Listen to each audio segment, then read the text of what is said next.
Oh, having a cold isn't much fun, is it? Soggy tissues everywhere, and you can never find one when you need one, unless you have a tissue monster in your bag.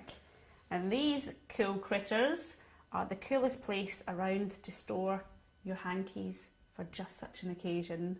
So we're going to learn how to make a tissue monster. Will yours be a scary one with fangs, or a sweet one like Matilda? You decide. Are you ready? Let's sew. Now the great thing about these tissue monsters is you're not using a pattern, you can design them yourself. You might want a sweet one with a big full lips and nice eyelashes like Matilda, or a cute one with a cheeky tongue like Lauren's here, or maybe you want a scary alien monster with fangs and big bulging eyes. It's up to you, you can design your own.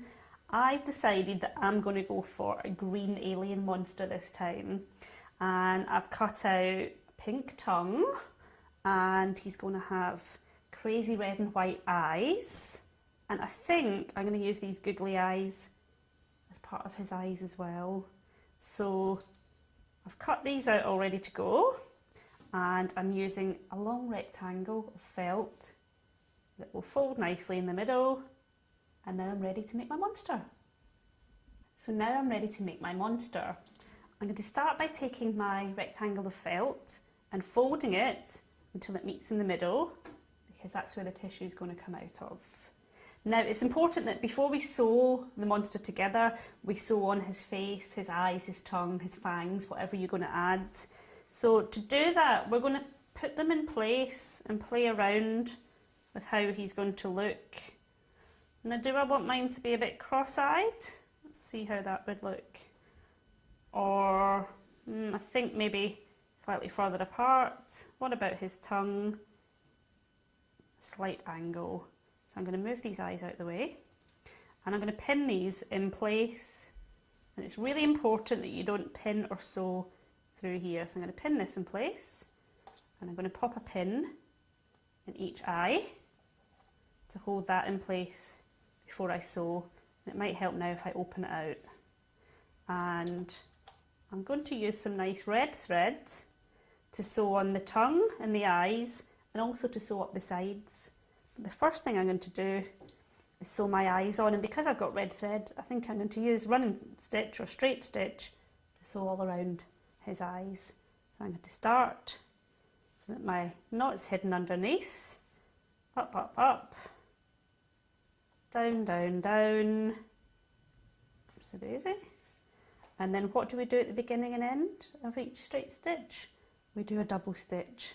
So up again, and down again.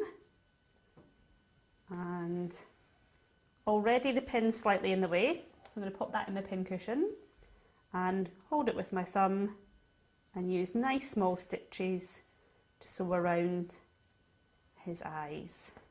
And I'm going to do the same with this eye. When I've finished sewing all the way around this eye, I'm going to sew all the way around this eye, stop with a double stitch, and then I'm going to use some stitches to sew some detail on the tongue, and that will hold the tongue on. And then his features will be ready to sew the tissue monster together. So we're nearly there. We've sewn on his features. I think I'm going to call him Cedric. He looks like a Cedric. And now we need to sew the tissue monster together. I've already sewn one side using straight stitch, and I remembered to begin and end with my double stitch.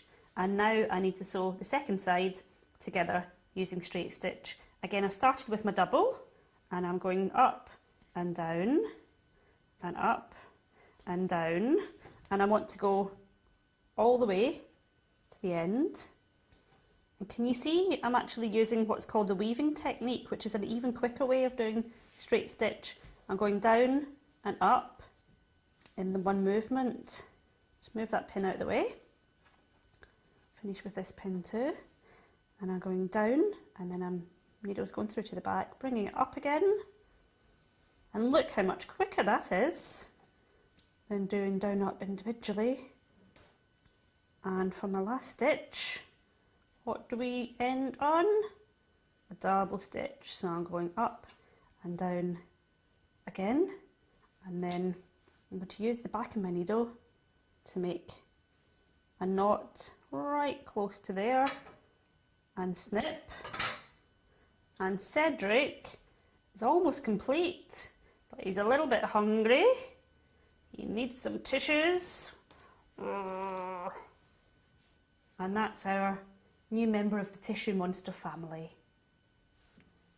Thanks for joining the Stitch Club at coatscrafts.co.uk. I hope you and your children have had lots of fun getting started sewing. If you'd like to do more, why not check out my new book, Sewing Skills for Boys and Girls. Inside you can learn to sew, and there's lots of tips and skills and stitches to learn, and there's 20 fantastic projects with really easy instructions and lots of patterns to follow as well. And you can find out lots more about this book at coatscrafts.co.uk or on my website stitchclub.co.uk. That's all from us for now. So from Sophie and Chloe and Charlie, thanks for watching Stitch Club. Happy sewing. Bye!